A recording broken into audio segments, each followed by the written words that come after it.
Het bleun juist nog lang droeg, maar later in de jong kwam dan toch die sneeuw.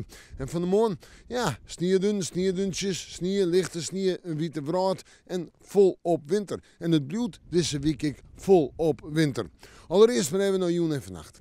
En dan heb ik nog altijd een bewolking staan, wat sneeuw, lichte sneeuw, droege perioden en een temperatuur om en bij de min 5 of min 6 graden. En dat betekent dus matige frost.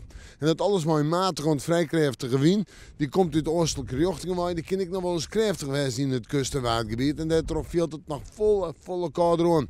En natuurlijk een waarschuwing voor de kans op gladens en op een nij kunnen wat sneeuwdunnen of sneeuwduntjes ontstaan.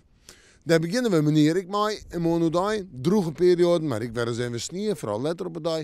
En de temperaturen monodai om bij de min 3 graden heen. Lichte frost. De wind uit het oosten, matig en vrij krachtig. En die maakt het van het gevoel nog altijd een flink koud. Flink koud is stik in de nacht, maar min 4 en min 7 graden. Dus lichte en matige frost. En dan zetten we terug naar het fruitsjoch. Allereerst waasje, toonsje en vrijdag. Nou ja, ik kan ze alle drie wel nemen. 3 dagen maar de zinnen erbij. Jawel, de zinnen erbij. Prachtig winterwaar, prachtig reeterietwaar, zeker voor op de ijsbaan. En als je dan kijkt naar de temperaturen, hoe dan je min 2, min 3, in de nachten min 7, min 8. En vooral de nacht van Toons en Vrijdag, zo willen ze nog wat kouder werken. Maar plakken misschien wel de min 9 of de min 10. Nou ja, volop winter. Het weekend volgt het mijn taaiwarenongeval.